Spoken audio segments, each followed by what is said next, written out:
చదువుకుందాం. లూకా సువార్త 16వ అధ్యాయము 31వ వచనాన్ని చదువుకుందాం.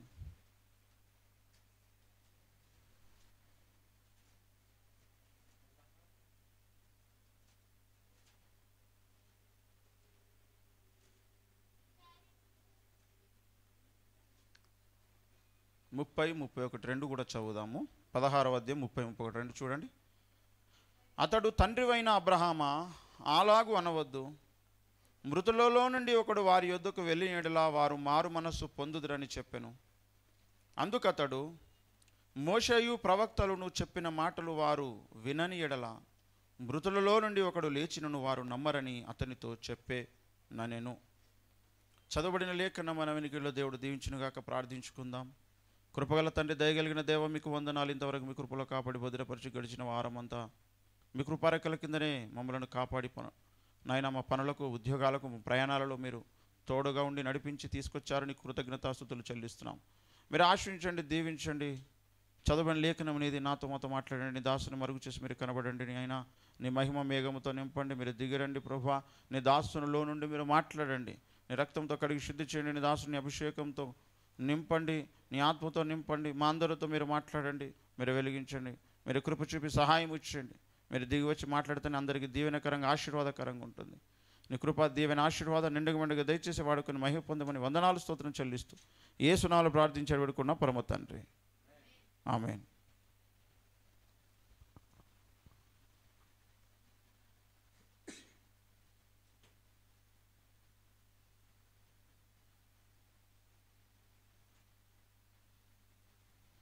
మంచిది, దేవునికి మహిమ కలుగునుగాక.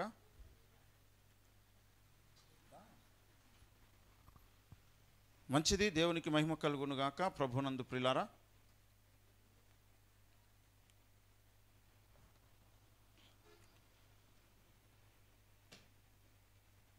చదవబడినటువంటి లేఖన భాగంలో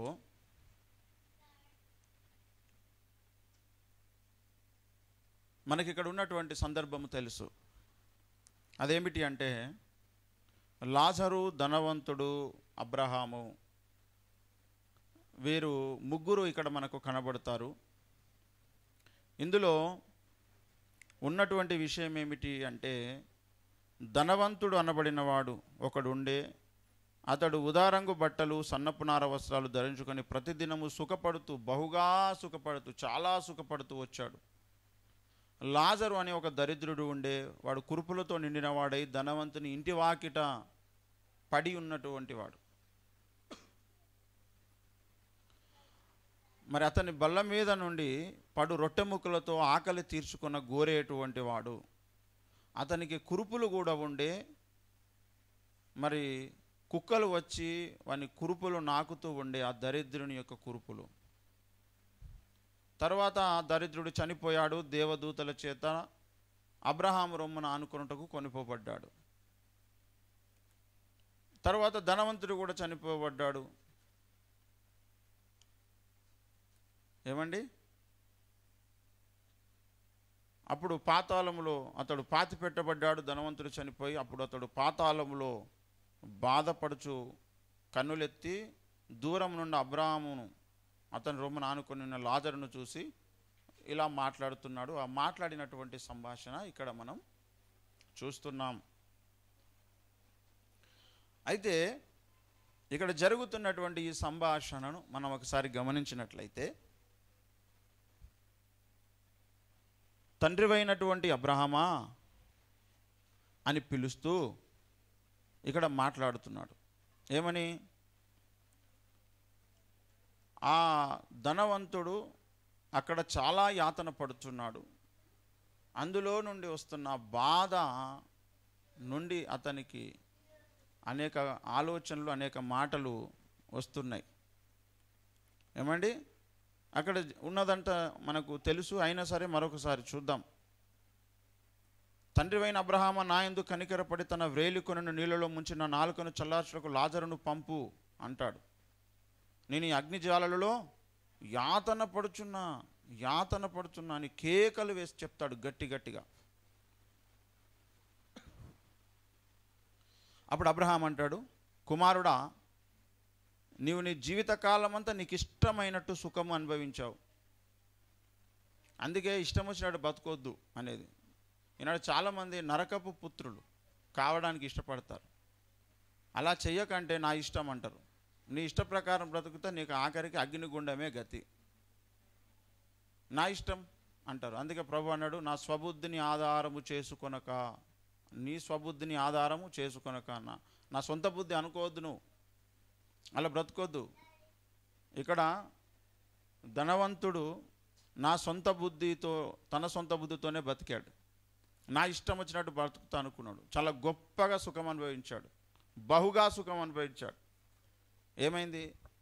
తర్వాత యాతన పడుతున్నాడు. అయితే నువ్వు నీ జీవితకాలం అంతా నీకు ఇష్టమైనట్టు సుఖము అనుభవించావు కదా, అలాగే లాజరు మరి కష్టమును అనుభవించాడు. అది జ్ఞాపకము చేసుకో. ఇప్పుడైతేనేమో వాడు ఇక్కడ నెమ్మది పొందుతున్నాడు, నీవేమో యాతన పెట్టబడుచున్నావు. అంటే ఇక్కడ ఈ లోకంలో ఇష్టానుసారంగా బ్రతికినటువంటి వాళ్ళు యాతన పెట్టబడతారు అనే విషయం స్పష్టమవుతుంది. ఎవరైతే ఇష్టముతోనే కష్టమును అనుభవిస్తారో వాళ్ళు సుఖపడతారు అన్నమాట. ఇక్కడ చెబుతాడు, నీవైతే నీకు ఇష్టం వచ్చినట్లు సుఖం అనుభవించినవు, అలాగునని లాజరు కష్టం అనుభవించాడు. తనకు నచ్చిన కష్టం అనుభవించాడు లాజరు. ఆ కష్టాన్ని కూడా తను ఇష్టంగానే అనుభవించాడు లాజరు అని. ఏమండి? అయితే ఇప్పుడు అతడు నెమ్మది పొందుచున్నాడు. ఈ లోకంలో అతనికి నెమ్మది లేకుండే, ఇప్పుడు నెమ్మది పొందుతున్నాడు. నువ్వేమో ఈ లోకంలో చాలా సుఖం అనుభవించావు, ఇప్పుడు నీకు నెమ్మది అనేది లేదు. అయితే అంతేగాక ఇక్కడి నుండి మీ యొద్దకు దాటగోరు వారు దాటి పోజాలకున్నట్లు, అక్కడి వారు మా యొద్దకు దాటి రాజాలకున్నట్లు మాకును మీకును మధ్య మహా అగాధం ఉంచబడి ఉన్నదని చెప్పాను. అప్పుడు అతడు, తండ్రి, అలాగైతే నాకు 5 సహోదరులు ఉన్నారు. వారును ఈ వేదనకరమైన స్థలమునకు రాకుండా వారికి సాక్ష్యం ఇచ్చుటకై నా తండ్రి ఇంటికి వానిని పంపవలను అని నిన్ను వేడుకొనుచున్నాను అన్నాడు. ఏమండి? ఈ వేదనకరమైన స్థలంలోనికి రావద్దు. ఏ ధనవంతుడైనా వాళ్ళకు సంబంధించినటువంటి అన్నదమ్ములను, అక్క చెల్లెలను, పిల్లలను, భార్యలను, వారికి ఉన్న సంతానం అందరినీ వాళ్ళున్న చోటికి రావాలని కోరుకుంటారు ఎవరైనా. కానీ ఈ ధనవంతుడు తనున్న చోటికి రావద్దని కోరుకుంటున్నాడు. ఎందుకు రావద్దని కోరుకుంటున్నాడంటే అక్కడ అలాంటి పరిస్థితి ఉంది. వాళ్ళు సుఖంగా ఉండాలంటే వాళ్ళు నేనున్న దగ్గరికి రావద్దు, వాళ్ళను నేనున్న చోటికి రానివ్వద్దు దయచేసి అని మొర్ర పెట్టుకుంటున్నాడు. ఏమండి?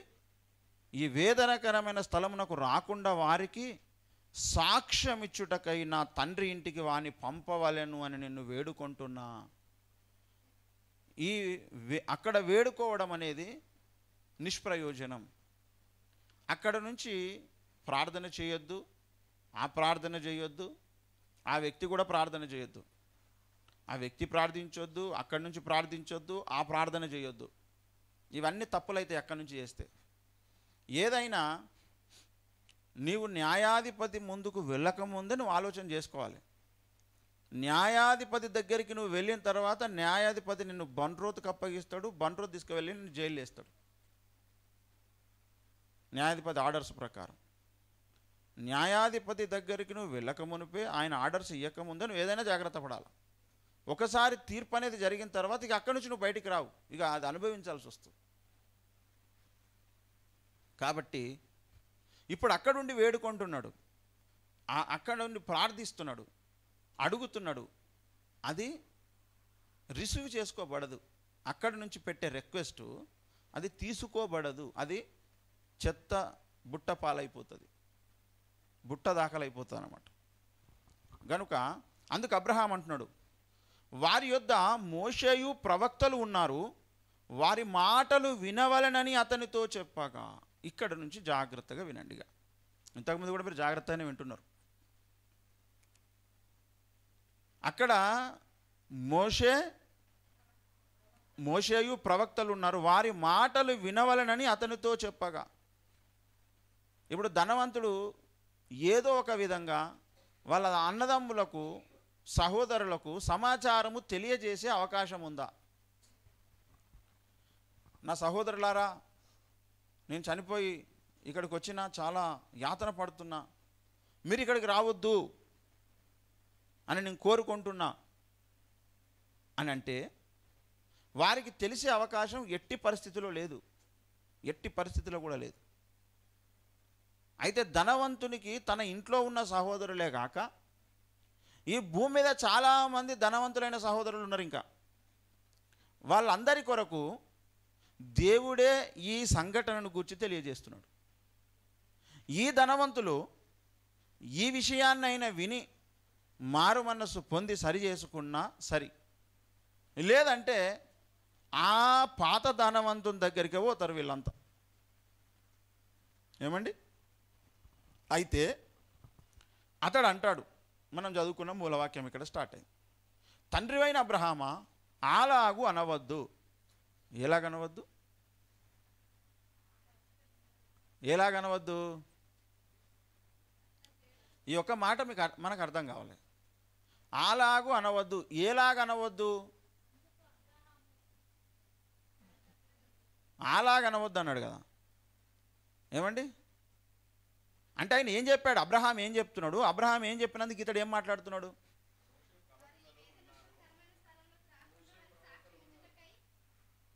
వారి యొద్ద మోషే ప్రవక్తలు ఉన్నారు, వారి మాటలు వినవలనని అతనితో చెబితే అతడు అంటున్నాడు, తండ్రివైన అబ్రహామా అట్లా అనొద్దు కదా. మాట అలా అనొద్దు. ఎలా అనొద్దు? మోషే ప్రవక్తలు ఉన్నారని అనొద్దు. అట్లా అనకు. అక్కడ మోషే ఉన్నాడు, ప్రవక్తలు ఉన్నారు అని అనకు అని ఎవరంటుండ్రు? ధనవంతుడు. ఎక్కడున్నా అంటుండు? పాతాళంలో యాతన పడుకుంటా అంటుండు. అది కూడా ఇది చాలా కీలకమైన విషయం, మీరు ఇది మనసులో పెట్టుకోవాలి. అబ్రహాము విశ్వాసులకే తండ్రి. ఆయనకు చెప్తున్నాడు వీడు నరకంలో కాలుకుంటా అట్లా అనొద్దు అని. ఎంత గర్వం వానికి, ఎంత బల్పు వానికి, ఎంత బరిదెగించిన వాడు. అబ్రహాముకే అడ్డం చెప్తాడా వీడు? కొందరి మాటలు ఇట్లుంటాయి, శిక్ష అనుభవిస్తున్నా సరే గర్వం పోదు, అహంకారం పోదు, నేను నాది నా ఇష్టం అనేది చచ్చిపోదు. ఆల్రెడీ ఘోరమైన శిక్ష అనుభవిస్తున్నారు, ఆల్రెడీ యాతన పడుతున్నారు, ఆల్రెడీ చాలా చాలా చాలా ఇబ్బంది పడుతున్నారు, చాలా ఘోరమైన స్థితిలో ఉన్నారు. అయినా సరే ఆ గర్వం అనేది పోదు, ఆ స్వార్థం పోదు, నా ఇష్టము నేను అనేది పోదు. నా ఇష్టమే నెరవేర్చుకోవాలనే బుద్ధి పోదన్నమాట. దానికి సావు లేదు. నేను నా ఇది ఇష్టము నా బుద్ధి అనేది దానికి సావు లేదు. అది నరకం పోతే కూడా అది అట్లనే ఉంటుంది, స్థలం మారుతుంది అంతే. కానీ అలాంటి బుద్ధున్న వాళ్ళను దేవుడు తీసుకెళ్ళి పెట్టే స్థలము యాతన పడే స్థలం. వాడు అక్కడుండి కూడా వాడు ఏం చెప్తున్నాడో తెలుసా? వానికి ఉన్న బుద్ధిని బయట పెట్టుకుంటుండు. వానికి ఉన్న బుద్ధి ఏంటిదో తెలుసా? పైన వచనం చదవాలి. ఏ పైన వచనము అంటే చాలా వచనాలు ఉన్నాయి కదా ఇక్కడ. అంటే అయ్యా ఇక్కడ పైన ఇక్కడ 25, అందుకు అబ్రహాము, కుమారుడా, నీవు నీ జీవితకాలం మందు నీకు ఇష్టమైనట్టు సుఖం అనుభవించినవు. ఎవరికి ఇష్టమైనట్టు? వానికి ఇష్టమైనట్టు సుఖం అనుభవించిండు. ఇప్పుడు కూడా వానికి ఇష్టం వచ్చినట్టే మాట్లాడుతుండు. అది విషయం. నరకంలో యాతన పెట్టబడుతూ కూడా వానికి నచ్చినట్టే మాట్లాడుతున్నాడు. అర్థమవుతుందా మీకు? ఎవరికి నచ్చినట్టు మాట్లాడుతుండు? వానికి నచ్చినట్టే మాట్లాడుతుండు అక్కడ కూడా. అంటే ఈ బుద్ధి అనేది ఉంది చూసిర్రు, నరకం పోతే కూడా మారదు ఆమె బుద్ధి. అందుకే దేవుడు నిత్యం అందులోనే పెడుతున్నాడు. అబ్రహాము విశ్వాసులకు తండ్రి, దేవునితో నడిచినటువంటి వాడు. ఆయన చెప్పిన మాటనే ఫైనలా కాదా? ఆయనకు బోధ చేస్తున్నాడు వీడు. అలా అనవద్దు అంటే నీకు నచ్చినట్టు అన్న, నువ్వు పడుతున్న గతి ఏంది, నువ్వు అనుభవిస్తున్న శిక్ష ఏంది, నువ్వు ఎప్పుడైంది అబ్రహాముకు? ఉన్నత స్థానంలో ఉన్నోనికి పాతాళంలో ఉన్నోడు సజెషన్స్ ఇవ్వచ్చా? మీరు చెప్పండి. ఈ భూమి మీద ఇష్టం వచ్చినట్టుగా బతికి పాతాళంలో పడి అట్లా అనొద్దు అని అడ్డం మాట్లాడుతున్నాడు ఇటు. అంటే కొందరు బుద్ధి ఎట్లుంటుందంటే అది అగ్ని లేచి కాలిస్తే కూడా పోతుంది. కాబట్టి ఇక యుగ యుగాలు కాలుస్తూనే ఉండాలి దాన్ని, అదే స్థలంలో పెట్టి. వాని బుద్ధి చావది, అక్కడ అగ్ని ఆరిపోదు. అందుకే దేవుడు అట్లా పెట్టిండు. అగ్ని ఆరదు, పురుగు చావదు. ఎందుకంటే వీని బుద్ధి సావది వింది. బుద్ధి సావని స్థితిలో ఉన్నటువంటి వాళ్ళందరినీ దేవుడు తీసుకెళ్ళి నరకంలో పెడతాడు. ఎందుకంటే మీ బుద్ధి మారదు రాయి అన్నట్టుకి. ఆ బుద్ధికి మారు మనస్సు వస్తే రక్షణ పొందుతాడు. ఆ బుద్ధి నుంచి మార్చుకుంటే రక్షణ వస్తుంది. ఆ బుద్ధి మారదు కనుక పాతాళాలు పెట్టడం కరెక్ట్ అని పెట్టిండు. అది న్యాయము.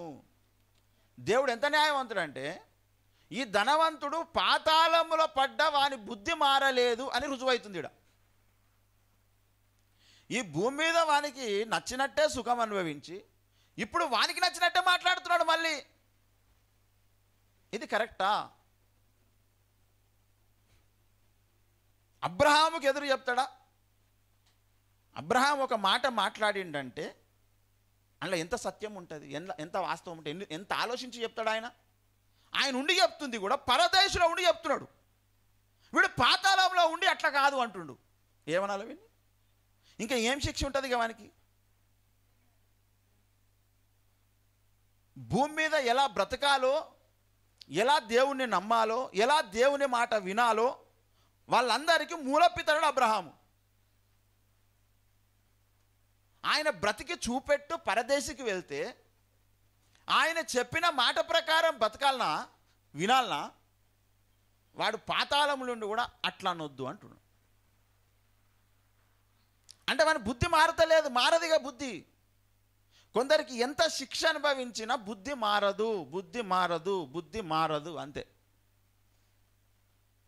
అందుకే ఆ బుద్ధిని తీసుకుపోయి సిలువకేసి కొట్టి చంపేసుకోవాలి. అందుకే దేవుడు ఎవరి బుద్ధిని చంపడు, నీకు నువ్వే ఆ బుద్ధిని తీసుకుపోయి సిలువకేసి చంపుకోవాలి దేవుని రిక్వెస్ట్ చేసుకొని. ఏమండి?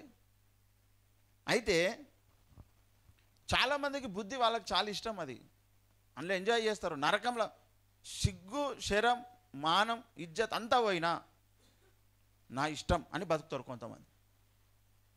అన్నీ పోయినా అట్లా బతుకుతారు. ఎందుకు?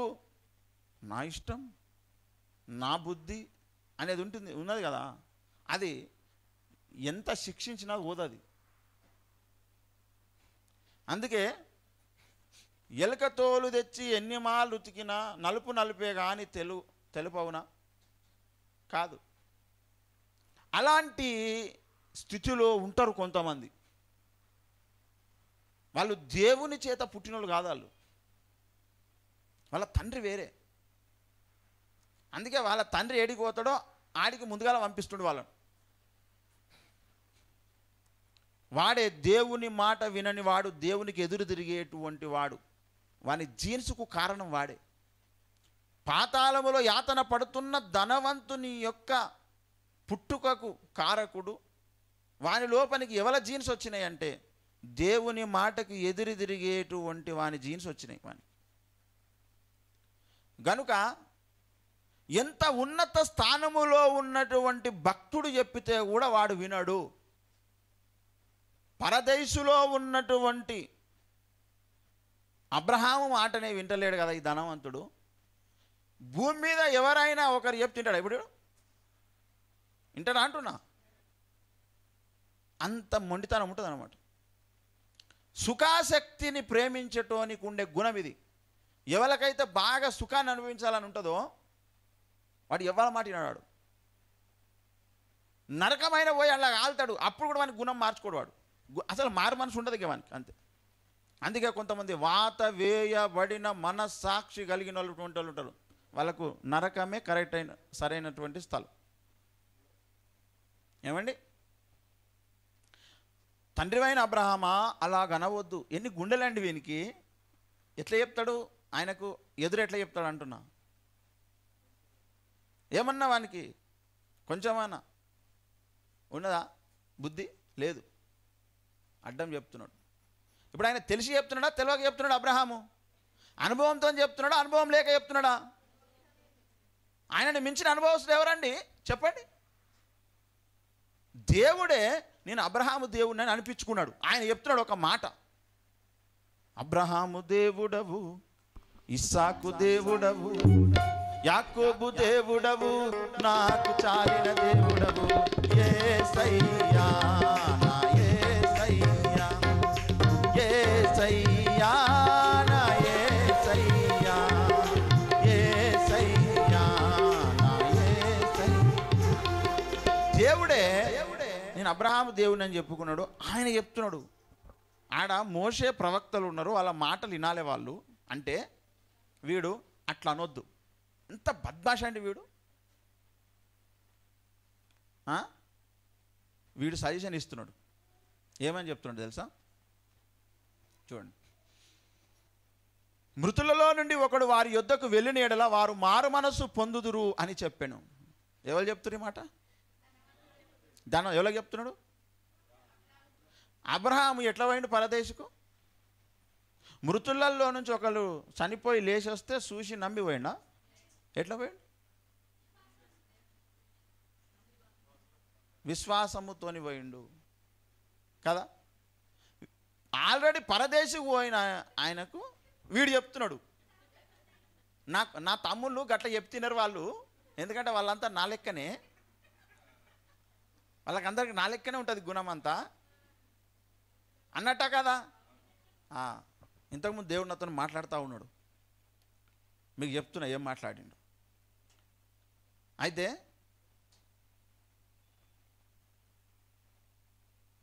నా తమ్ముళ్ళ దగ్గరికి మోషే పోయినా ప్రవక్తలు పోయినా వాళ్ళ మాటలు పోతే వాళ్ళు పట్టించుకోరు వాళ్ళు. అయితే వాళ్ళ దగ్గరికి ఎవరు పోతే నమ్ముతారంటే, మృతులలో నుండి ఒకడు వారి యొద్దకు వెళ్ళిన ఏళ్ళ వారు మారు మనస్సు పొందుతారు అని చెప్తున్నాడు. నరకంలో కాలేటోడు, పాతాళంలో యాతన పడుతున్నాడు. చెప్తే అబ్రహాం ఏమన్నాడంటే, అరే అబ్రహాం ఆయన విశ్వాసులకి తండ్రి, ఆయన చెప్తున్నాడు వీడు. ఆయన అన్నాడు, అందుకతడు అంటే ఎవరు? అబ్రహాం.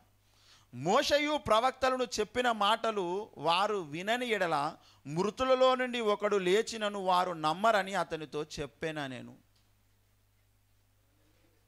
మోషే ప్రవక్తలు చెప్పిన మాటలు వాళ్ళు గనక వినకపోతే మృతులలో నుండి ఒకడు లేచి నన్ను వారు నమ్మరు అని చెప్తున్నాడు. ఎవరికి? ధనవంతునికి. మళ్ళీ దాన్ని ఎంఫసైజ్ చేసి చెప్తున్నాడు. అంటే ఏం చేయాలట?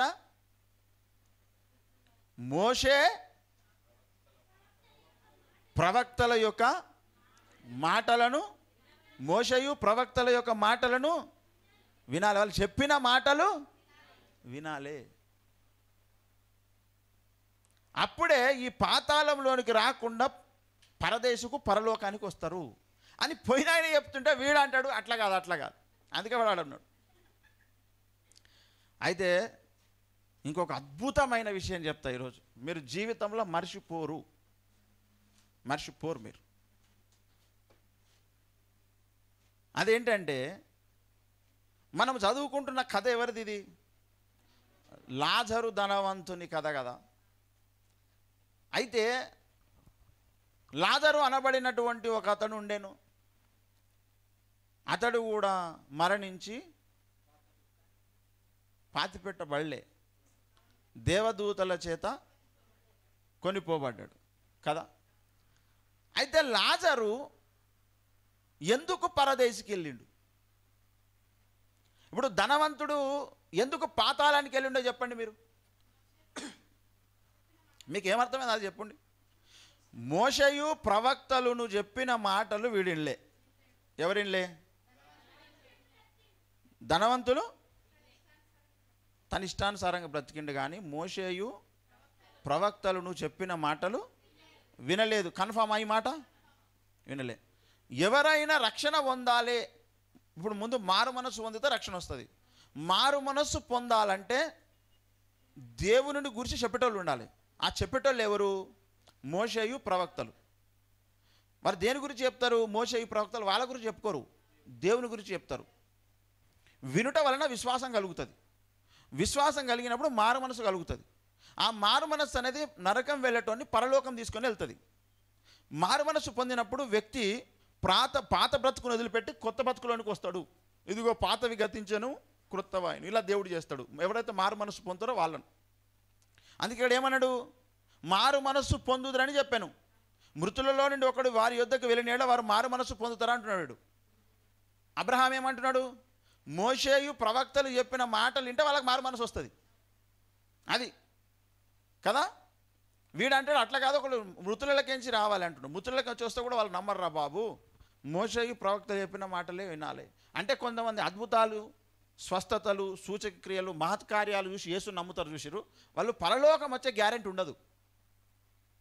పరలోకం వచ్చే గ్యారెంటీ ఉండదు. ఎందుకు అంటే స్వస్థత అనేది ఒకసారి వస్తే మళ్ళీ తర్వాత కూడా రోగం వస్తుంది. మళ్ళీ రోగం వచ్చినప్పుడు మళ్ళీ వాళ్ళకి అవిశ్వాసం వచ్చే అవకాశం ఉంటుంది. అసలు చాలామంది స్వస్థత కొరకు వచ్చిన వాళ్ళు బాప్సం పొందరు, రక్షణ పొందరు. కానీ ప్రవక్తల మాటలు, మోషే మాటలు విన్నటువంటి వారు వాళ్ళు ఖచ్చితంగా మారు మనస్సు పొంది రక్షణ పొందే అవకాశం ఉంటుంది. వాళ్ళ మాటలు రక్షణలోకి తీసుకెళ్తాయి. ఈ స్వస్థతలు, అద్భుతాలు అనేటివి అవి కేవలం వాళ్ళ స్వప్రయోజనానికి తీసుకెళ్తాయి అంతే. అందుకే ఈనాడు మనుషులందరికీ ఈలోకపరమైన సుఖము, ఆనందమే ఇష్టము గనక స్వస్థతలు, సూచనల కొరకే దేవుని దగ్గరికి వస్తారు చాలామంది. చాలా తక్కువ మంది మోషే ప్రవక్తలు చెప్పిన మాటల కొరకు వస్తారు. దేవునికి మహిమ కలుగును గాక. అయితే ఇప్పుడు ఈ లాజరు అనబడిన ఆయన ఎక్కడుండే?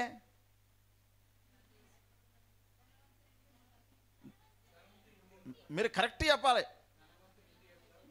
ఎక్కడుండే? ఇంటి వాకిట ఉండే కదా. మీరు అందరు చెప్పింది కరెక్టే, కానీ మన కరెక్ట్ పాయింట్ కాడికి అక్కడ రాయబడి ఉంది. చూడండి 20వ వచనం. లాజరు అని ఒక దరిద్రుడు ఉండెను, వాడు కురుపులతో నిన్నవాడై ధనవంతుని ఇంటి వాకిట పడి ఉండి. ఎక్కడ పడి ఉన్నాడు? ధనవంతుని యొక్క ఇంటి. ధనవంతుని ఇళ్ళు మీరు ఎక్కడైనా చూడండి, దాదాపుగా సిటీ మెయిన్ సెంటర్లో ఉంటాయి, లేదా పెద్ద రోడ్డుకు ఉంటాయి. అవునా కదా? కొందరికి డౌటా? ఇప్పుడు మార్కెట్ ఉంటుంది, మార్కెట్కు ఆ రోడ్డుకే ఆనుకొని ఉంటుందా ఉండదా? ధనవంతుని ఇల్లు ఉంటుందా ఉండదు? సపోర్ట్ చేస్తుంది.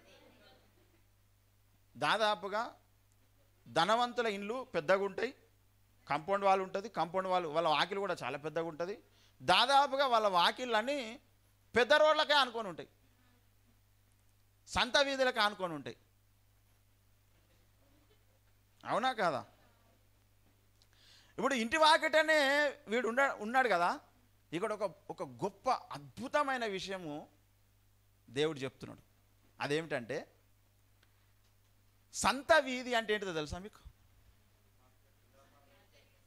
మార్కెట్ ప్లేసు, వ్యాపారం జరిగే స్థలం అని మనకు తెలుసు.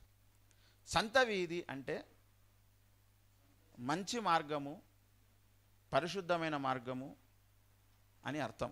వాస్తవానికి మార్కెట్ ఇదంతా కరెక్టే, అయితే రాజమార్గము, మంచి విశాలమైనటువంటి ఒక త్రోవ అన్నమాట. ఈ సంత వీధి అంటే ఈ మార్కెట్ జరిగే ఈ స్థలము అనేది ఏదైతే ఉందో, ఇతడు ఆ వాకిటి దగ్గర దేని కొరకు కూర్చున్నాడు ఈ లాజరు? అతని ఇంట్లో, ధనవంతుని ఇంట్లో తింటున్నటువంటి తిండి ఏదైనా మిగిలితే, రొట్టె ముక్కలు బల్ల కింద పడితే దాన్ని తిందామని కదా ఉన్నాడు అక్కడ. అవునా? అటు చూడండి 21వ వచనం. అతని బల్ల మీద నుండి పడు రొట్టె ముక్కలతో ఆకలి తీర్చుకొన గోరెను. ఎందుకొరకు అక్కడ వాకిట్లున్నాడు?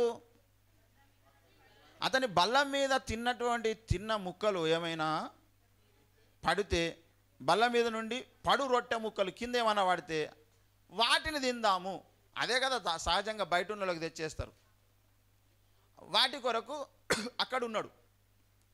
అలా ఉన్నప్పుడు ఏం జరిగిందంటే ఇక్కడ అసలైన కథ ఉంటుంది, అసలైన విషయం ఉంటుంది. ఇక్కడ వినాలి అందరూ.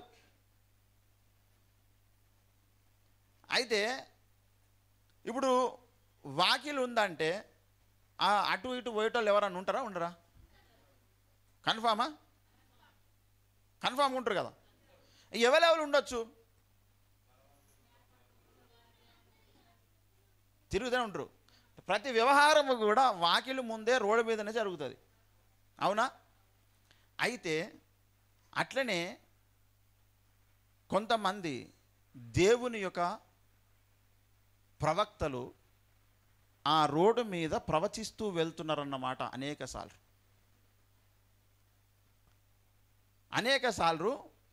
ప్రవచిస్తూ వెళ్తున్నారన్నమాట. అలా ప్రవచించినటువంటి మాటలను చాలామంది పట్టించుకోవడం లేదు. ఆ చెప్పినటువంటి మాటలన్నీ మనం కరపత్రికలు ఇస్తే కదా రోడ్డు మీద కనబడుతుంటాయి, అక్కడక్కడ ఎవరు పట్టించుకోరు దాన్ని. అయితే అట్లనే అప్పుడు కరపత్రికలు లేకపోయినా మాటలు ప్రకటించారు కదా ప్రవక్తలు. అలా ప్రకటించటోళ్ళు ఎవరో ఒకరు ఉన్నారు కదా.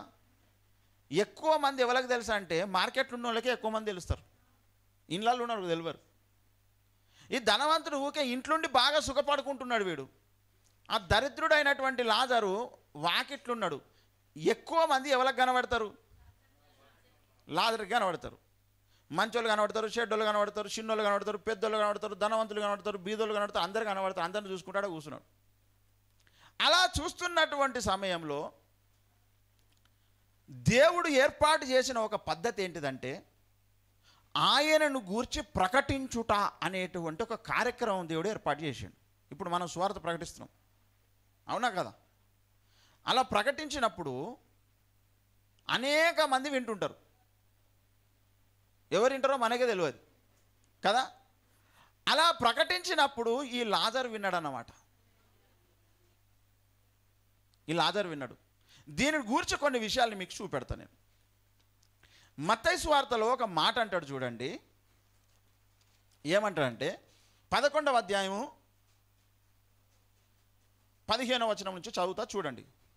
వినుటకు చెవులు గలవాడు వినుగాక. మత్తయి సువార్త 11:15. వినుటకు చెవులు గలవాడు వినుగాక. ఈ తరము వారిని దేనితో పోల్చుదును? సంత వీధులలో కూర్చొని ఉండి మీకు పిల్లన గ్రోవి ఊదితిమి కానీ మీరు నాట్యం ఆడరైతిరి, ప్రలాపించితిమి కానీ మీరు రొమ్ము కొట్టుకున్న రైతిరి, తమ చెలికారులతో చెప్పి పిలుపులాటలు ఆడుకుని పిల్లకాయలను పోలి ఉన్నారు అన్నాడు. ఏం చేస్తారట? సంత వీధులలో కూర్చొని ఉండి మీకు పిల్లన గ్రోవి ఊదితిమి కానీ మీరు నాట్యము ఆడరు. ఎవరి కొరకు పిల్లన గ్రోవి ఊదుతున్నారు? సంత వీధులలో ఉన్న వాళ్ళ కొరకు పిల్లన గ్రోవి ఊదితే వాళ్ళు ఏం చేయాలన్నట? నాట్యం ఆడాలి. మరి ఏం ఆడుతున్నారు? నాట్యము ఆడడము లేదు అంటున్నాడు, అవునా? ఓకే. ప్రలాపిస్తే ఏడవడం లేదు, అదంతా ఓకే. అయితే ఈ సంత వీధులలో దేవుని యొక్క వాక్యం అనేది ప్రకటించబడతా ఉంటుంది. ఇది దేవుని పద్ధతి, దేవుడు అలా ప్రకటింపజేస్తాడు. యెషయా గ్రంథం 49వ అధ్యాయం 14వ వచనం చూడండి.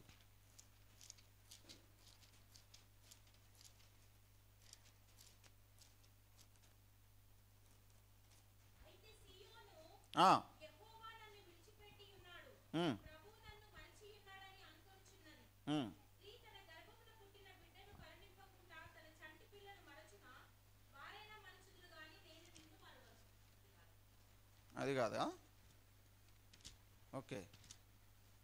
దేవుని యొక్క సత్యము సంత వీధిలో పడి ఉన్నది అని అంటాడు చూడండి. ఏమండి? సత్యము సంత వీధిలో పడి ఉన్నది అని ఒక మాట చెబుతాడు.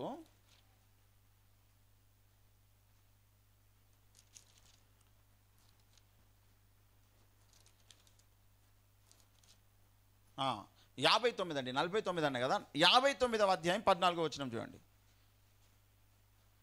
న్యాయమునకు ఆటంకము కలుగుచున్నది, నీతి దూరమున నిలుచుచున్నది, సత్యము సంత వీధిలో పడి ఉన్నది, ధర్మము లోపల ప్రవేశింపనేరదు, సత్యము లేకపోయెను అంటున్నాడు.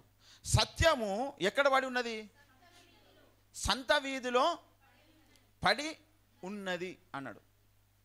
పౌలు కూడా చాలాసార్లు తను వాక్యము ప్రకటిస్తూ తర్కిస్తూ ఉండేవాడు. ఎక్కడనో తెలుసా? సంత వీధిలో అంటాడు. అపోస్తలుల కార్యం 17వ అధ్యాయం 17వ వచనం ఒకసారి చూడండి. అపోస్తలుల కార్యం 17వ అధ్యాయం 17వ వచనం. కాబట్టి సమాజ మందిరములలో యూదులతోనూ భక్తిపరులైన వారితోనూ ప్రతిదినమున సంత వీధిలో తన్ను కలుసుకొని వారితోనూ తర్కించుచూ వచ్చెను. ఏం చేస్తూ వచ్చాడు ఆయన? తర్కిస్తూ వచ్చాడు. ఎక్కడా? సంత వీధి అంటే బయటనా లోపలనా? బయటనే, ఆబ్వియస్లీ కదా. దేవుని యొక్క సత్యం కూడా ఎక్కడ ప్రకటించబడుతుంది? వీధులలోనే. అసలు యేసయ్య చెప్తాడు ఈ మాట, సంత వీధులలో ప్రకటిస్తూ వచ్చింది జ్ఞానం అనేది. ఏమంటే సామెతల గ్రంథం 8వ అధ్యాయం చూడండి, 1 నుంచి 5 వచనాలు. జ్ఞానము ఘోషించుచున్నది, వివేకం తన స్వరం వినిపిస్తుంది. త్రోవ ప్రక్కను రాజవీధుల మొగలలోను, రాజవీధుల మొగలలోను అంటే రాజవీధులలో ఉండే మనుషులతోని అని. త్రోవ పక్కను రాజవీధుల మొగలలోను నడి మార్గములలోను అది నిలుచుచున్నది. ఏంటిది నిలుస్తుంది? జ్ఞానము ఘోషిస్తుంది, వివేచన తన స్వరమును వినిపిస్తుంది. త్రోవ పక్కను రాజవీధుల మొగలలోను నడి మార్గములలోను అది నిలుచుచున్నది. ఏంటిది? జ్ఞానము. ఎక్కడ నిలుచుంది? త్రోవ పక్కన, తర్వాత రాజవీధుల మొగలలోను నడి మార్గాలలో నిలుచుతుంది జ్ఞానం అనేది. ఏమండి? గుమ్మముల యొద్దను పురద్వారమునొద్దను పట్టణపు గౌనుల యొద్దను నిలవబడి అది ఇలాగు గట్టిగా ప్రకటన చేయుచున్నది. ఏమని చేస్తున్నట్టు చెప్పండి? గట్టిగానా మెల్లగనా? గట్టిగా. ఎక్కడెక్కడుండి ప్రకటిస్తుంది?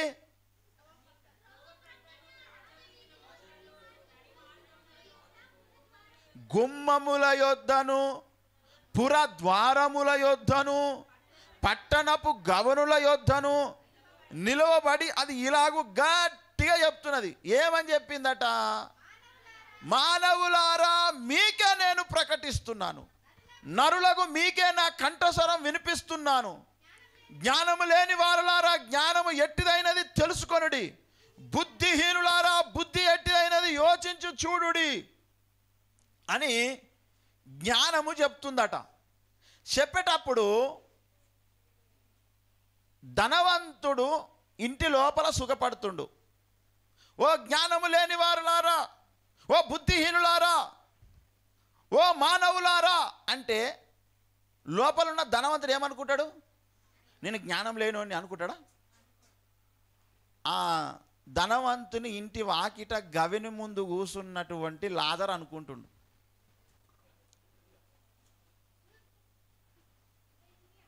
ఏమని అనుకుంటుండంటే, నేను జ్ఞానము లేనోన్ని, నాకు తిండి లేనోన్ని, బట్టలు లేనోన్ని, బుద్ధి లేనోన్ని, తెలివి లేనోన్ని, ఏమి లేనోన్ని నేనే. నరులారా మీకే అంటే నాకు ఏమి లేకపోవచ్చు, కానీ నేను కూడా మనిషినే కదా. ధనవంతుని ఇంటి వాకిట కూర్చున్న లాజరుకు కూడా వినబడ్డది మాట. దేవునికి మహిమ కలుగును గాక. అప్పుడు లాజరు అనుకుంటున్నాడు, ఈ మాటలన్నీ నా గురించే. ఓ బుద్ధి లేనోడా, నేనే అది. లోపల ఉన్న ధనవంతుడు అనుకుంటాడు ఈ మాట. నాకు బుద్ధి ఎందుకు లేదు? ఎంత ధనం చూడు, రోజు సుఖపడుతున్నా నేను, బహుగా సుఖపడుతున్నా నేను. నాకు జ్ఞానం లేకపోవడం ఏంటిది? నాకు బుద్ధి లేకపోవడం ఏంటిది? ఎవడో ఆ రోడ్డు మీద అరుస్తున్నాడు, అది నాకు వర్తిస్తుంది? అది నా గేటు ముందట్టున్నాడు వాడు లాజరు, కురుపులతో వచ్చి కుక్కలు నాకుతున్నాయి. ఆ బుద్ధిలోనోని, నా జ్ఞానం లేనోని, తినడానికి తిండి లేదు, ఇల్లు లేదు, ఏం లేదు. నా ఇంటి గేటు ముందట కూర్చున్నాడు వాడు, బుద్ధి లేనోడు. నాకు ఎంత బుద్ధి జ్ఞానం ఉంటే ఇంత సుఖపడుతున్నా నేను అని ఇప్పుడు ఇద్దరు వ్యక్తులు ఉంటే జ్ఞానమేమో గట్టి గట్టిగా చెప్తుంది. రాజవీధులల్లా, సంత వీధుల మొగలలో, నడి మార్గంలో, గుమ్మముల యొద్ద, పురద్వారం వద్ద, పట్టణపు గౌనుల యొద్ద నిలవబడది గట్టిగా చెప్తే లాజరు వినిది నా కొరకే నన్నే అంటుంది అని లాజరు చేసిన పని ఏంటిదంటే అది నమ్మిండు. దేవునికి మహిమ కలుగునుగాక. ఇది నా కొరకే నన్నే అంటున్నది, ఆ జ్ఞానం నా గురించి చెప్తుంది. అవును అయ్యా, నేనే బుద్ధి లేనోని, నేనే జ్ఞానం లేనోని, నేనే ఏం లేనోని అని అంటున్నాడు అనమాట. అప్పుడు 6వ వచనంలో అన్నాడు చూడండి, నేను శ్రేష్టమైన సంగతులను చెప్పదని వినుడి, నా పెదవులు యథార్థమైన మాటలు పలుకును, నా నోరు సత్యమైన మాటలు పలుకును, దుష్టత్వం నా పెదవులకు అసహ్యము, నా నోటి మాటలన్నీ నీతి గలవి, వాటితో మూర్ఖత అయినను కుట్లేతను లేదు అని ఇవన్నీ చెప్తుంటే నాకు ఇది కావాలి అనుకున్నాడు మనసులో లాజరు. దేవునికి మహిమ కలుగును గాక. అరే నాకు ఈ జ్ఞానం కావాలి, నాకు ఈ మాటలు కావాలి, నేను మనిషినే, నరుణ్ణే, కానీ బుద్ధి లేనోని, జ్ఞానం లేనోని, ఏమి లేనోని. ఈడ ఎందుకు కూర్చున్నా ఈ గవిని కాడ, ఈ వాకిట్లు ఎందుకు కూర్చున్నా, ఈ ధనవంతుని యొక్క గుమ్మం ముందట ఎందుకు కూర్చున్నా నేను? ఆయన తినే పడేస్తే ఆ రొట్టె ముక్కలు కింద పడితే అవి తిందామని కూర్చున్నా. కానీ ఒక మాట వినబడుతుంది ఇక్కడ నుంచి, జ్ఞానం లేని వారా జ్ఞానం పొందండి, బుద్ధిహీనులారా వినండి, ఓ నరులారా ఇది వినండి, నేను మంచి సంగతులు మీకు చెప్తున్నా, యథార్థమైన విషయాలు చెప్తున్నా మీకు అని చెప్తే నాకు ఇది కావాలి అనుకున్నాడు. చూసిరా, అవి అక్కడ లక్షణం పొందిండు లాజరు. దేవునికి మహిమ కలుగును గాక. హల్లెలూయా. లోపలున్న ధనవంతుడు నాకు జ్ఞానం లేదా, నాకు బుద్ధి లేదా, ఎంత సుఖపడుతున్నా నేను, జ్ఞానం అనేది లేకపోయింటే గానికి, బుద్ధి అనేది లేకపోయింటే గానికి, ఏమండి బట్టలు అనేవి లేవు గానికి, ఏమైనా గానికి నాకు వర్తిస్తుంది. అది ఎవడో రోడ్డు మీద బోలెడు మాట్లాడుతూ ఉంటారు, గవే నాకెందుకు. అందుకే యెషయా ప్రవక్త అంటున్నాడు, సత్యము సంత వీధులలో పడి ఉన్నది. దీన్ని ఆలోచన చేసేది ఎవరు? ఏమండి లాజరు లాంటి వారు. ఎస్, ఎటువంటి వాళ్ళు? లాజరు లాంటి వాళ్ళు మాత్రమే ఇది నాకు కావాలనుకుంటారు. బాగా బలిషున్నోడు అనుకోడు ఈ మాట.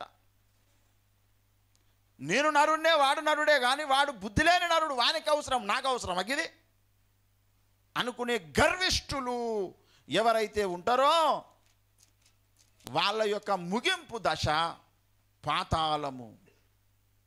ఏమండి, అందుకే మళ్ళీ యెషయా గ్రంథం 59 కాడికి రండి, 14వ వచనం కాడికి రండి. 59:14 మళ్ళీ చదవండి, చూడండి. న్యాయమునకు ఆటంకము కలుగుచున్నది, నీతి దూరమున నిలుచుచున్నది, సత్యము సంత వీధిలో పడి ఉన్నది, ధర్మము లోపల ప్రవేశింపనేరదు. ఎక్కడ ప్రవేశించదు? ధర్మము లోపల అన్నట్టు. ఏ లోపల? ధనవంతుని ఇంటి లోపల. అది లోపలికి పోతుంది, బయట పడేసి ఉంది.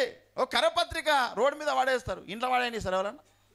ఈ మధ్య కరపత్రిక ఎవరైనా ఇంట్లో ఎవరు లేరని వేస్తే మా ఇంట్లో ఎందుకు వేసిరు అని ఫోన్ చేస్తారు. కరపత్రిక రోడ్డు మీద వేస్తే వాళ్ళు పట్టించుకోరు. చాలామంది ఇదేదో ఉందని చూసి రక్షణ పొందిన వాళ్ళు ఉన్నారు చాలామంది. దేవునికి మహిమ కలుగును గాక. వాళ్ళందరూ లాజరు దోస్తులే. భౌతికంగా వాళ్ళ సిచ్యువేషన్ అటువంటిది కాదు, కానీ రేపు అబ్రహాం రోమన లాజరు ఉన్నాడు, అక్కడికి పోతారు వీళ్ళందరూ. లాజరు మన అన్నానండి. లాజరు కొన్ని కోట్ల మందికి అన్న ఆయన. ఎందుకంటే బైబిల్లో ఉన్న అన్ని కథల కంటే, అన్ని సువార్తల కంటే, అన్ని విషయాల కంటే లాజరు కథ తెలియని వాళ్ళు ఎవరు ఉన్నారండి? లాజరు కథ వినే చాలామంది రక్షణ పొందిరు.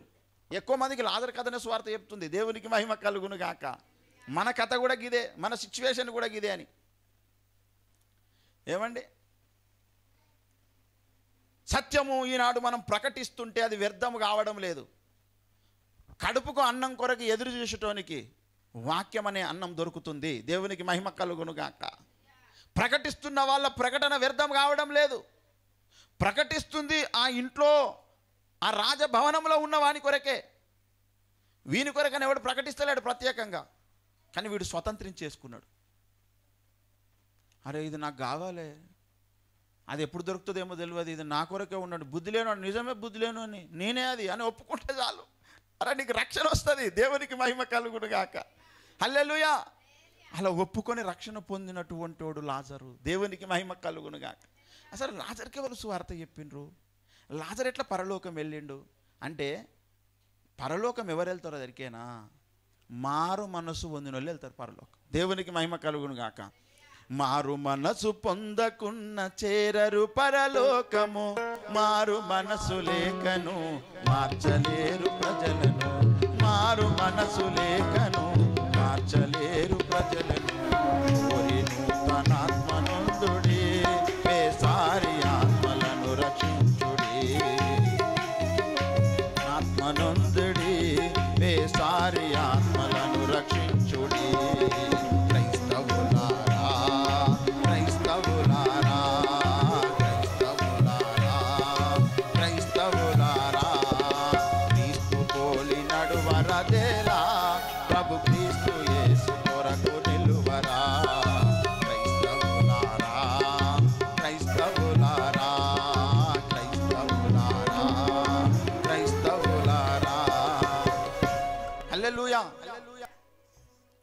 దేవుని యొక్క ఇష్టము రాజులను రక్షించాలనేది. కానీ ఆయన పిలిస్తే రాజభవనాలలో సుఖంగా అన్ని వసతులు కలిగినోడు వింటలేడట ఆయన మాట. అందుకే ఈనాడు దేవుని పని చేయడానికి ఎవరైనా రమ్మంటే అన్ని ఫెసిలిటీస్ ఉన్నోళ్ళు రారు, ఏమి లేనోడే వస్తాడు. అందుకే ఒక ఆయన, ఈయన ఇంకొక ధనవంతుడు, ఆయన కొంతమంది పనులను వెతుకుతున్నాడట, ఒక యజమాని. అప్పుడు ఎవరిని పెట్టుకున్నాడో దొరికిన పనికి, ఆ సంత వీధులలో తిరిగేటోళ్ళని పెట్టుకున్నాడట పనికి. మత్తయి సువార్త 20వ అధ్యాయం చూడండి, మొదటి నుంచి. మత్తయి సువార్త 20వ అధ్యాయం మొదటి నుంచి. ఎలాగనగా పరలోక రాజ్యం ఒక ఇంటి యజమానుని పోలి ఉన్నది. అతడు తన ద్రాక్ష తోటలో పనివారిని కూలికి పెట్టుకున్నట్టుకు ప్రొద్దున బయలుదేరి దినమునకు దేనారము చొప్పున పనివారితో ఒడబడి తన ద్రాక్ష తోటలోనికి వారిని పంపెను.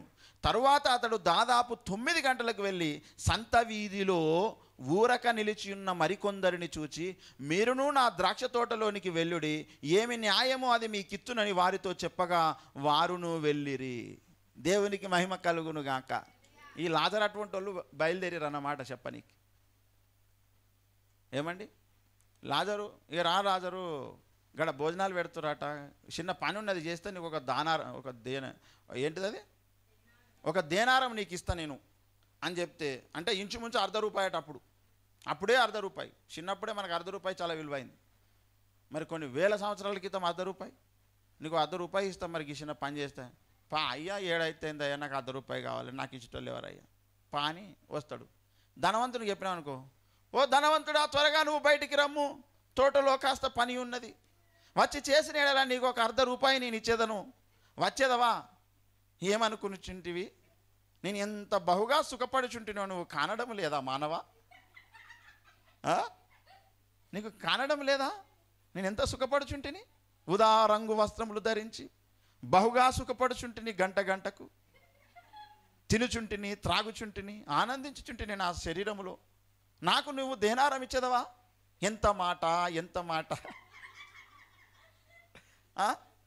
నీవేమైనా ₹1/2 దేనారము ఇవ్వాలనుకొని ఎడల నా గేటు బయట లాజరు అను కురుపులతో కుక్కలు నాకుచున్నాయి, అతనిని తీసుకుని వెళ్ళి అతనికి ఇవ్వుము, ఆ దేనారము నాకు వల్లపడదు, వెళ్ళి అతనితో చెప్పుము, అతడు నీ వెంట వచ్చును, అతడు అనేక దినములుగా ఈ దేనారము కొరకు ఎదురు చూచుచుండువాడు, నాకు అలాంటి గతి లేదు, నేను బహుగా ధనమును కలిగి ఉంటిని, నా బీరువాలను ఇప్పి చూపెదనా నీకు? నీ దేనారము నాకు అవసరమా? నా ధనాగారమును నువ్వు చూచి నీడలా ఇక్కడనే మూర్చిల్లేదేవు, త్వరగా వెళ్ళు. వెళ్ళి అక్కడ బట్టలు లేక, తిండి లేక, కురుపులు కలిగి అనారోగ్యముతో ఉన్నటువంటి ఆ వ్యక్తికి, అలాంటి వ్యక్తికి నీవు ఆ ఆశ చూపుము, లేదా ఆ పనిని అప్పగించుము అంటాడు తప్ప, నేను వస్తా ఆ దేనారము కొరకు అనుకుంటాడా? రాడు. అందుకే సంత వీధిలో ఊరక నిలుచున్న మరికొందరిని చూచి, ఇప్పుడు లాజరు ఊతనే ఉన్నాడా, ఏమైనా పని మీద ఉన్నాడా? ఏం పని ఉంటుంది లాజర్కి? అదే చెప్తున్నాడు ఆయన. సంత వీధిలో ఊరకనే నిలిచి ఉన్న మరికొందరిని చూచి, అందులో లాజరు కూడా ఉన్నాడు అంటున్నా నేను. లాజరు, నీకు ₹1 ఇస్తే వస్తావా? ఏడికయ్యా? వస్తప్ప, ఈడ కూర్చుండి ఏం చేయాలి? ఆ రొట్టె ముక్కలు ఎప్పుడు పడతాయో, అవి ఎప్పుడు వస్తాయో, వస్తప్ప అయ్యా. అందుకే ఈనాడు లాజరు కథ కొన్ని కోట్ల మందిని మార్చేసింది. దేవునికి మహిమ కలుగును గాక. హల్లెలూయా. అసలైన సువార్త చెప్తుంది లాజరు కథ. నరకం అనేది ఒకటి ఉన్నదిరా బాబు, ఆడికి పోకండి, ఆడికి అందరూ ధనవంతులు పోతున్నారు. ఎందుకంటే సత్యమును వాళ్ళ ఇంట్లోకి రాణిస్తలేరు. సత్యబోధను సంతలో దులిపి బోధకులు దొరల బత్యములపై భ్రాంతులు నిలిపి చిత్రముగా అనుకూల బోధలు చేసి ప్రజలను మోసగించి సూత్రధారిల చేరరాదయ్యా. సుఖభోగమిడచి సత్యవాక్యము చాటరావయ్యా. క్రైస్తవుండా కదలిరావయ్యా. కలుషాత్ములకు ఈ సిలువ శక్తిని చాటవేమయ్యా. ఎండవానాలనియు జడిసి ఎంతకాలము మూలనుందువు కండలను ప్రేమింతువేమన్నా. ఈ మంటి కండలు ఎంత పెంచిన మంటికేనన్నా. ఎక్కడ పడిందంట సత్యము? సత్యము సంత వీధిలో పడింది. అందరూ అబద్ధాన్ని లేపుకొని పోతున్నారు, అబద్ధాన్ని మోసుకొని తిరుగుతున్నారు. అబద్ధముల్లో అబద్ధము, అబద్ధముల్లో అబద్ధము. నాకు కావాలి, నాకు కావాలి, నాకు కావాలని తీసుకుంటారు అబద్ధం. సత్యము ఈ లాజరు అటువంటి వాళ్ళు తీసుకుంటారు. దేవునికి మహిమ కలుగును గాక. ధనవంతులకు సత్యం వద్దు, ఈ లాజరుకు కావాలి. ఎందుకంటే ఏమి లేనివాడు. బుద్ధి లేనోనికి బుద్ధి కావాలి. ఆయన ఒప్పుకుంటున్నాడు నేను బుద్ధి లేనివాడిని. ఒప్పుకున్నానికే వస్తుంది అసలైన జ్ఞానం, ఒప్పుకోవడానికి ఏడొస్తుంది? లాజరు ధనవంతుని కథలో అగ్నిని పరిచయం చేస్తున్నాడు. నరక అగ్నిని, పాతాళమును పరిచయం చేస్తున్నది కథ. ధనవంతుడు పాతాళములో యాతన పడుచున్నాడు, అందులో నుంచి అందరూ రక్షణ పొందాలనే సువార్త చెబుతుంది లాజరు కథ. లాజరు అనే ఒక దరిద్రుడు ఉండెను. ధనవంతుని ఇంటి వాకిట రొట్టె ముక్కల కొరకు ఎదురు చూస్తున్నాడు. జ్ఞానమేమో సంత వీధులలో ప్రకటిస్తుంది, గట్టిగా చెప్తుంది. నరులారా మీకే చెబుతున్నా, ఓ బుద్ధి లేని వారులారా మీకే చెప్తున్నా, నేనే ఆ బుద్ధి లేని అనుకునేటోళ్ళు కావాలి. దేవునికి మహిమ కలుగును గాక. నరకమనగ పూదోట కాదది అగ్ని గుండమండి. నరకమనగ పూదోట కాదది అగ్ని గుండమండి. అగ్ని ఆరదు కాలెడి వారికి చావు రాదు సుమి, విడుదల పొందలేరు అండి. అగ్ని ఆరదు కాలెడి వారికి చావు రాదు సుమి, విడుదల పొందలేరు అండి. ఓ వినుము సోదరా పరమ గురుని బోధ, నమ్మిన తొలకు నరక బాధ. ఓ వినుము సోదరా పరమ గురుని బోధ, నమ్మిన తొలకు. హల్లెలూయా. ఇక్కడ ఇంకొక ముచ్చట చెప్పాలి మీకు. యేసయ్య మాటలు వినేటోళ్ళందరూ దాదాపు ఇటువంటి వాళ్ళే, లాజరులేనండి. అందుకే ప్రభు ఏమన్నాడు మీకు గుర్తుకుందా? లూకాసు వార్తలో, బీదలైన మీరు ధన్యులు, పరలోక రాజ్యము మీదే అన్నాడు ఆయన. దేవునికి మహిమ కలుగును గాక. ఎందుకయ్యా మీదే అన్నావు?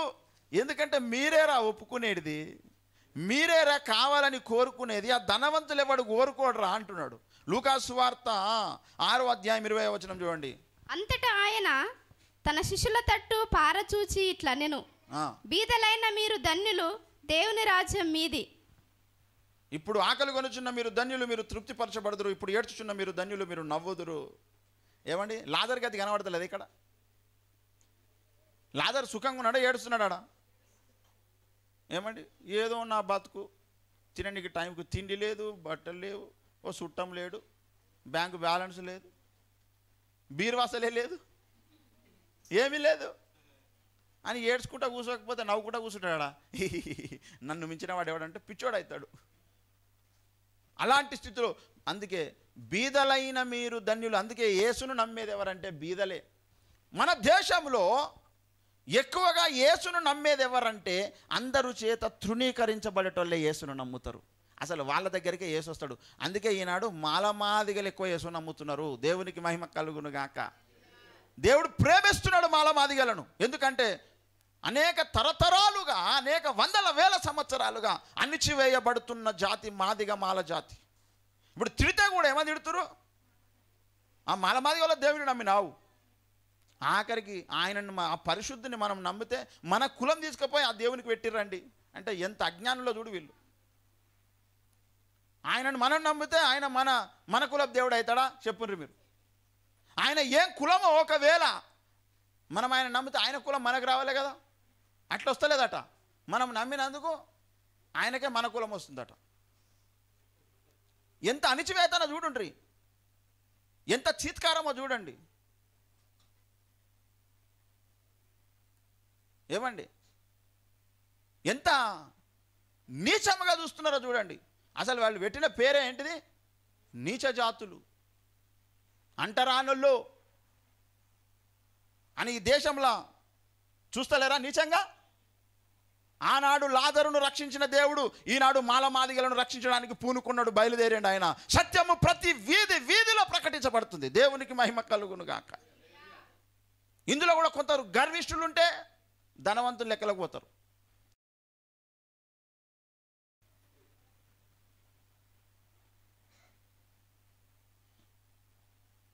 స్వయిష్టమును నెరవేర్చుకునేటువంటి వాడు నరకం పోయిన వానికి మారు మనస్సు రాదు.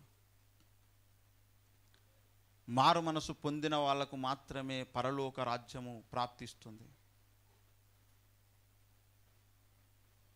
ఏమండి, కనుక ఈనాడు చాలామంది మారు మనసు పొందడానికి ఇష్టపడము లేదు. ధనవంతుడేమో పాతాళములో ఉండి అబ్రహాముకు సజెషన్స్ ఇస్తున్నాడు. కొంతమంది సంఘములేని ఉండి పాస్టర్లకు చెప్తారు, నువ్వు ఇట్లా చెప్పొద్దు వాక్యం.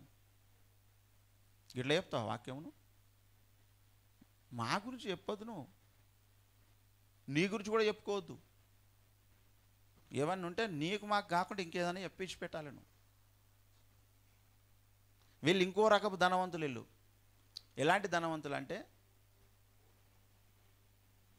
ఏమి లేకపోయినా మాకేదో ఉన్నదని మురిసిపోయే ధనవంతులు వీళ్ళు.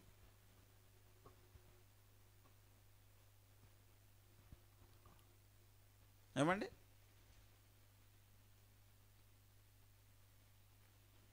పాతాళంలో కొంతమంది ధనవంతులు ఉంటే దేవుని మందిరంలో కూడా కొందరు ధనవంతులు ఉంటారు. వాళ్ళకి ఎంత గర్వం ఉంటుందంటే సేమ్ వాడు ఆడున్నాడు వీడి ఉన్నాడు అంతే, ఇంకా ఏం తేడాలు ఉండే.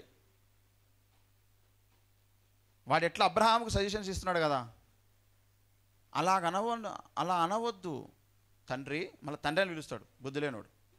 ఎవడరా నీకు తండ్రి? ఎవడు తండ్రి? పాతాళంలో ఉన్నోడా? తండ్రి అలాగ అనవద్దు, నాకు ఇష్టం ఉన్నది ఇట్లా చేపి. పాతాళం నుండి సజెషన్స్. అట్లనే వీడు మారు మనసు పొందడు, రక్షణ పొందడు, ఏది చేయడు, సజెషన్స్ ఇస్తాడు. సేవకులకు ఇస్తారు సజెషన్స్. కొంతమంది మారు మనసు ఉండదు వాళ్ళ జీవితంలో, గట్టి రాయి లెక్కుంటారు వాళ్ళు.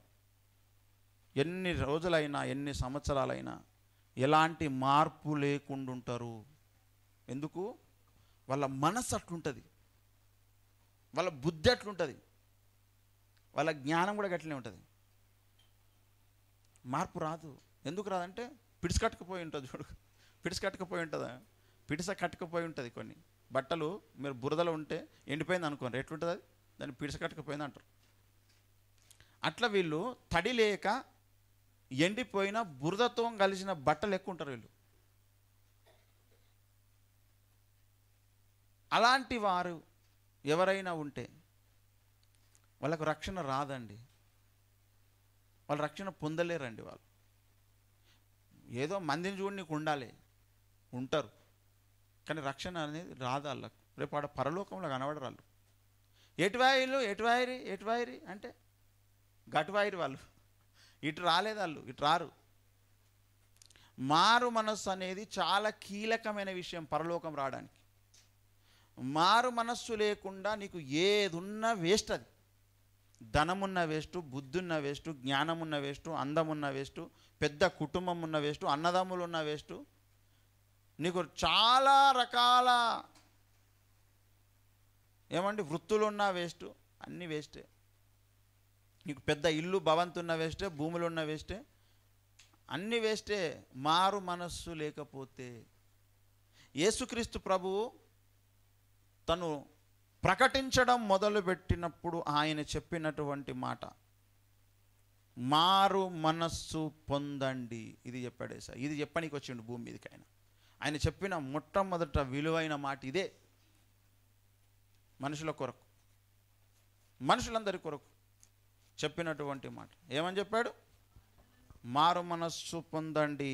మత్తయి సువార్త 4వ అధ్యాయము 17వ వచనం. అప్పటి నుండి యేసు పరలోక రాజ్యము సమీపించి ఉన్నది గనుక మారు మనస్సు పొందుడని చెప్పుచు ప్రకటింప మొదలు పెట్టెను. మారు మనస్సు పొందండి అని ప్రకటించడం దేంతో మొదలు పెట్టాడు? మారు మనస్సు పొందండి, మారు మనస్సు పొందండి అని మొదలుపెట్టి సమాప్తమైనది అని ముగించి ఆయన ఈ లోకంలో బోధిస్తున్నాడు. మారు మనసు ఎందుకు పొందమంటున్నాడు? ఎందుకు పొందమంటున్నాడు? దేవుని రాజ్యంలో మీరు ఉండరు మారు మనసు పొందకపోతే. అసలు ఈ మారు మనసు అంటే ఏంటిది? మనస్సు మార్చుకోవడం. ఇది ఎవరు చేసే పని? దేవుడు చేయడి పని, మనిషే చేయాలి. మనిషే చేయాలి. మారు మనస్సు పొందడం అనేది మనిషే చేయాలి. అందుకే అంటాడు సామెతల గ్రంథం 3వ అధ్యాయంలో చూడండి 5వ వచనం.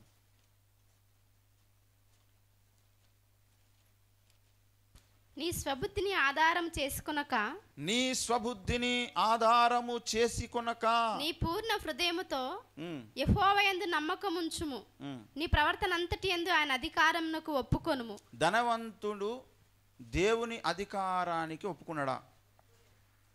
లాజరు తన సొంత బుద్ధిని ఆధారం చేసుకోకుండా ఏమైందిరా? లాజరు దేవుని అధికారము ఒప్పుకున్నాడు, ఒప్పుకోలేదా? ఒప్పుకోలేదా? ఒప్పుకున్నాడు కనుకనే అడున్నాడు. అడున్నాడు అంటేనే అర్థం ఏంది? పరదేశులో ఎవరెవరు ఉంటారు చెప్పండి? మారు మనసు పొందిన వాళ్ళు ఉంటారు పరలోకంలో ఉండేటోళ్ళు అంతా ఎవరు? మారు మనసు పొందినోళ్ళే. మారు మనసు పొందినోళ్ళు ఎవరు పరలోకంలో ఉండరు. మారు మనసు ఏ విషయంలో పొందాలి అంటే దేవునికి నచ్చని ప్రతి విషయములో మనస్సు మార్చుకోవాలి. దేవుని మాటకు వ్యతిరేకమైన ప్రతి విషయము నుండి మారు మనస్సు పొందాలి. అలా మారు మనసు ఎవరైతే పొందరో వాళ్ళు రేపు పరలోకములో పరదేశులో ఉండరు. మారు మనసు పొందనటువంటి వాళ్ళందరి కొరకు దేవుడు ఏర్పాటు చేసిన స్థలము యాతన పడే స్థలము. మారు మనస్సు పొందినోళ్లకు మనస్సులో శాంతి, సుఖము, ఆనందము, పరలోక రాజ్యం ఉంటుంది. మారు మనస్సు పొందనటువంటి వాళ్ళకు ఎప్పటికీ యాతన ఉంటుంది. గనుక అందరూ మారు మనసు పొందరు. దేవుని ఆశ అంతటా అందరూ మారు మనసు పొందాలి అనేది. కానీ మారు మనసు నువ్వు ఇంక ఏదైనా మార్చమంటే మారుస్తా, కానీ మనసు మాత్రం మార్చుకోను నేను అని కొందరు మంకు పట్టు ఉంటుంది. మంకు పట్టు మనసు మార్చుకోరు. అలా మనస్సు మార్చుకోని గుణం ఉన్నటువంటి వారలారా, ఈరోజే నీకు ఆఖరి డేట్. రేపు బతుకరో తెలియదు. ఒకవేళ ఈరోజే ఆఖరి రోజు అయితే మారు మనసు పొందకుండానే నరకం వెళ్ళిపోతారు. ఒకవేళ మారు మనసు పొందుతేనేమో నీ అడ్రస్ మారుతుంది, పరదైసుకు వెళ్తారు, పరలోకానికి వెళ్తారు. ఈనాడు చాలామంది క్రైస్తవులు యేసు అంటే నాకు ఇష్టం కానీ నన్ను మారమని నువ్వు చెప్పొద్దు. యేసు అంటే ఇష్టం నాకు, ఓకే డన్. బైబిల్ అంటే ఇష్టం, ఓకే, కానీ నన్ను మారనొద్దు నువ్వు. అలా మారు అనే పాస్టర్లు లేరు ఈనాడు. మారు అని చెప్పేటువంటి పాస్టర్లు ఉంటే విశ్వాసులు ఉండనియ్యరు వాళ్ళు. మాకు చెప్పడం ఆయన తాత ముత్తాతల నుంచి క్రైస్తవులు మేము. నేను చెప్తే ఏంటాడండి, మా ఊళ్ళో మేము ఒకటే కుటుంబం రక్షణ పొందినాం. నాకు చర్చ్ అంటే కూడా సరిగ్గా తెలియదు. రక్షణ పొందినాక దేవుడు సేవకు రమ్మంటే వచ్చిన. నాకు ధనం లేదు, చుట్టూరు చుట్టాలు లేరు, అన్నదమ్ములు లేరు, అక్కయ్యలు లేరు, ఉన్న కుటుంబం కాదు. నేను పెద్ద చదువులు చదవలేదు, పిహెచ్డీ చేసి నేను రాజ కుటుంబంలోకి రాలేదు. నాకు ధనం లేదు, ఏలాంటిది లేదు నాకు. మీరందరూ మారు మనసు ఉందని మీ బుద్ధి మార్చుకోండి అంటే లేవా ఏం చెప్తున్నావు, తాత ముత్తాతల నుంచి చేసుకున్నాం నమ్ముకున్నాం ఇక్కడ మేము, నువ్వు చెప్పి తింటామా మేము అంటారా? మార్చుకుంటారా? ఎవ్వడు మార్చుకోడు. నువ్వు చెప్పనీకి వచ్చినావు మాకు. ఎంతమంది చూసినావు అనుకుంటున్నావు? ఎంతమంది చూసినావు? నీ అసంటోళ్ళు తలలు పండిపోయినాయి ఇక్కడ అనుకుంటారు అందరూ. ఒక్కలో ఇద్దరో లాజరాట్ వంటి వాళ్ళు ఉంటారు ఈ జైరాబాద్లో కూడా. దేవునికి మహిమ కలుగును గాక. వాళ్ళకి చెప్తలే నేను, ఎవరికనో చెప్తే వాళ్ళు కూడా విని అరే ఇది నా కొరకే కదా అని రొమ్ము కొట్టుకొని అయ్యో దేవుడా నన్ను మార్చు అనుకుంటారు మనసులో. అప్పుడే దేవుడు ప్రార్థన విని వాళ్ళ అడ్రస్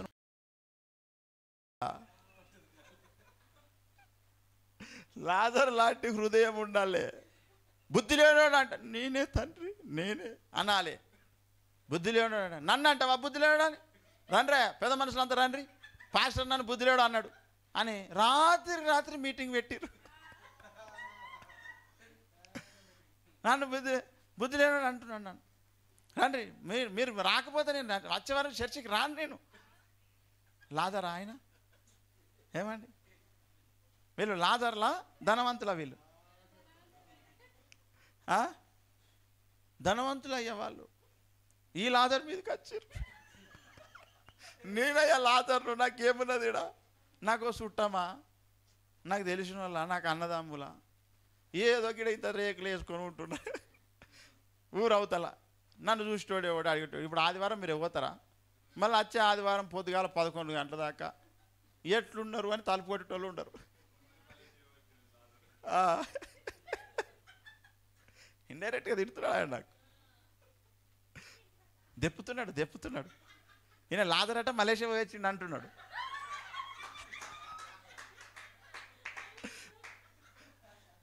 ఈయన మలేషియా వచ్చిన లాజర్ అంటుండు.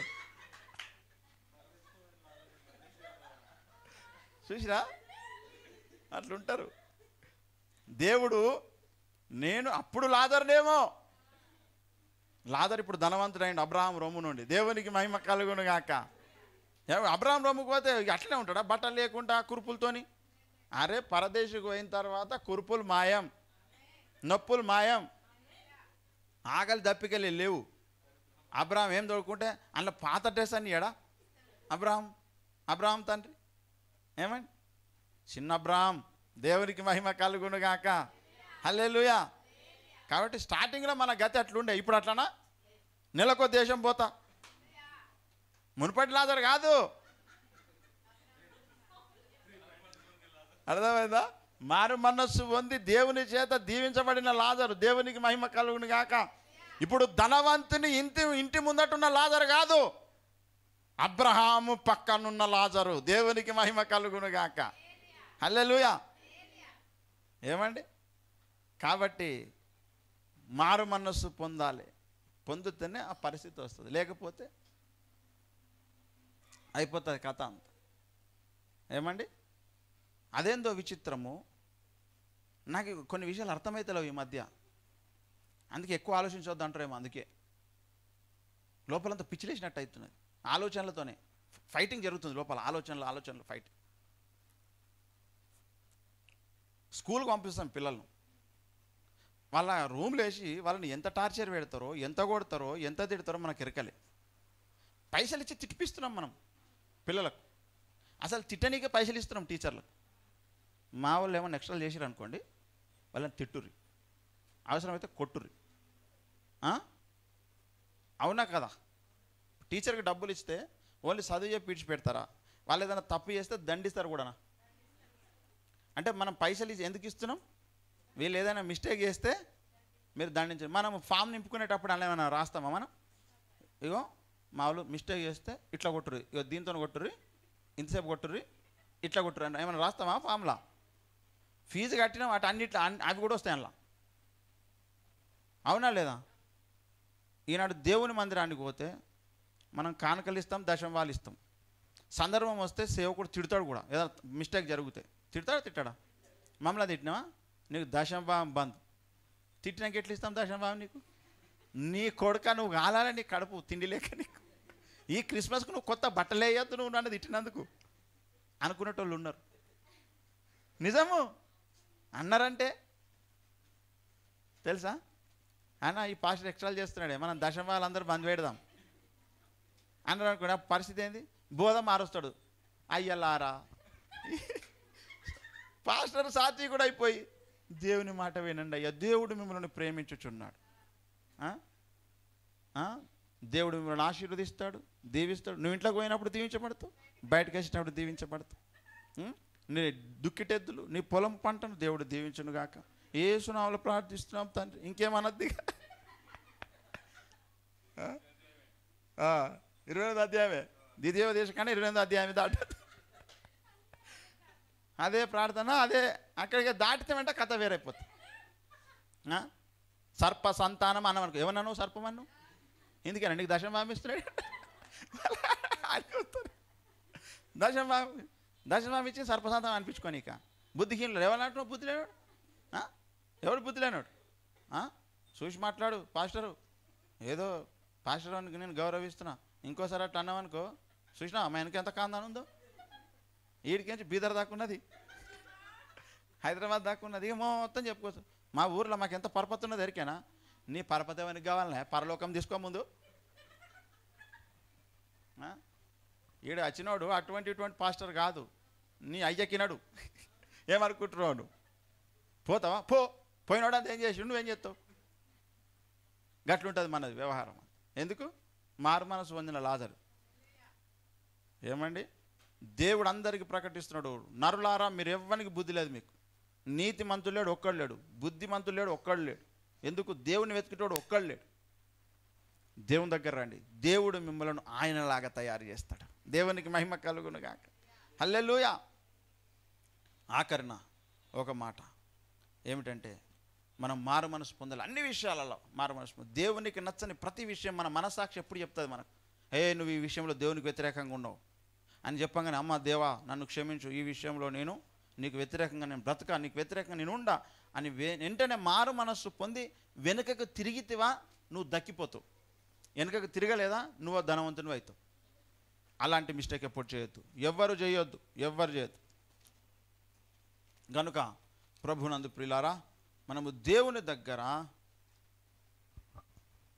లాజరు లాంటి మారు మనస్సు పొందిన వాళ్ళముగా మనము ధన్యులమవుదాము. ఏమండి, మనము ఆయన మూలముగానే మనం యేసయ్య లోపల ఉండగలుగుతాం.